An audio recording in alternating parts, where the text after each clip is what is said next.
کراچی میں نوجوان تاجر میر رضا کے قتل کی تحقیقات جوڈیشل کمیشن کرے گا۔ حاضر سروس جج کمیشن کے سربراہ ہوں گے۔ سندھ کابینہ نے منظوری دے دی، جوڈیشل کمیشن 30 روز میں رپورٹ پیش کرے گا۔ وزیر اعلیٰ سندھ کی تمام سرکاری محکموں کو کمیشن سے تعاون کی ہدایت۔ پولیس کی میر رضا کے قتل تک پہنچنے کی کوشش۔ مقتول کے نام پر رجسٹرڈ موبائل فون سم حاصل کر لی، سم کی ملکیت میر رضا کی والدہ کے نام پر منتقل۔ مقتول کے واٹس ایپ تک رسائی حاصل کی جائے گی۔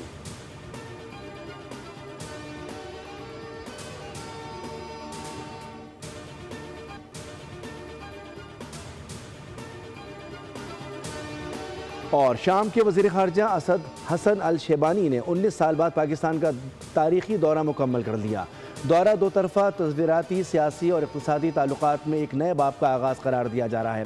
اعلیٰ سطح وفد نے وزیر اعلیٰ پنجاب وزیر اعظم شہباز شریف، نائب وزیر اعظم اسحاق ڈار اور سیکیورٹی قیادت سے اہم ملاقاتیں کی ہیں۔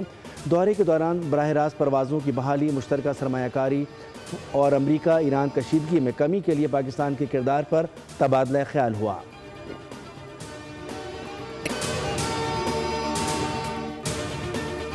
وزیر اعظم شہباز شریف اور نواز شریف کی 2 گھنٹے طویل ملاقات کی اندرونی کہانی سامنے آ گئی۔ ملاقات میں بانی پی ٹی آئی کو اسپتال منتقل کرنے کے عدالتی فیصلے اور قانونی آپشنز پر مشاورت ہوئی۔ پی ٹی آئی کی توہین عدالت اور درخواست کے ممکنہ جواب پر بھی غور۔ نواز شریف نے کہا کہ پاکستان مزید کسی سیاسی اور آئینی بحران کا متحمل نہیں ہو سکتا۔ ملاقات میں آزاد کشمیر کے وزیر اعظم کے لیے مختلف نام بھی زیر غور آئے۔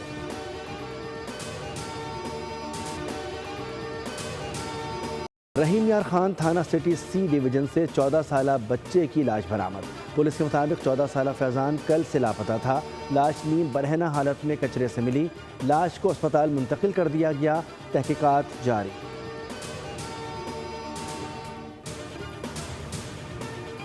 نائب وزیر اعظم اسحاق ڈار کل سے برطانیہ کے سرکاری دورے پر روانہ ہوں گے۔ برطانوی وزیر خارجہ سمیت اعلیٰ حکام سے ملاقاتیں کریں گے۔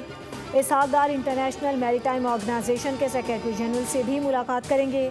صومالی بحری قزاقوں کے زیر حراست پاکستانی عملے اور پاک برطانیہ تعلقات پر اہم بات چیت ہوگی۔ نائب وزیر اعظم برطانیہ میں پاکستانی نژاد کمیونٹی کے نمائندوں سے بھی ملاقات کریں گے۔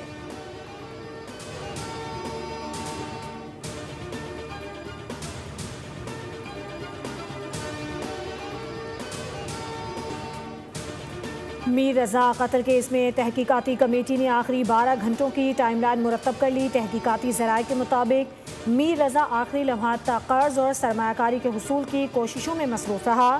احمد راجہ سے 70 سے 80 لاکھ روپے کی سرمایہ کاری کے لیے ملاقات۔ بینک نے بہن کے نام پر 1 کروڑ قرض منظور ہونے کی اطلاع دی۔ رات 12 بجے میر رضا نے سارن سے 3 کروڑ روپے قرض مانگا۔ میر رضا نے اپنے سوشل میڈیا اکاؤنٹس بھی بند کر دیے تھے۔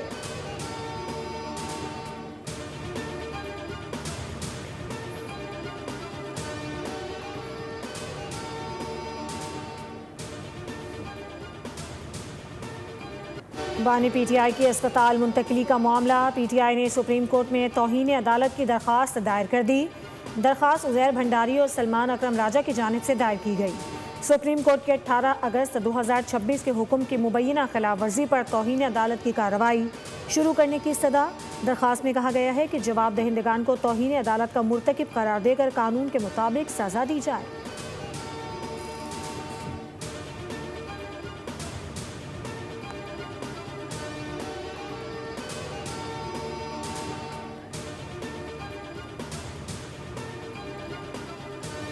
بانی پی ٹی آئی کی اسپتال منتقلی کا معاملہ اسلام آباد انتظامیہ نے بھی سپریم کورٹ سے رجوع کر لیا۔ عدالتی حکم کے خلاف نظر ثانی کی جلد سماعت کی درخواست دائر۔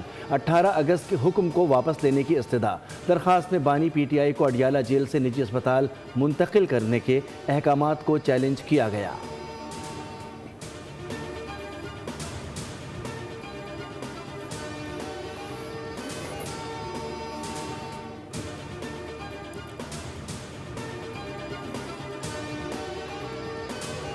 تعالیٰ کے فضل سے اگر ہم حکومت میں ہیں، ہمارا آج بھی یہی موقف ہے کہ صحت کے معاملے پر سیاست نہ کی جائے۔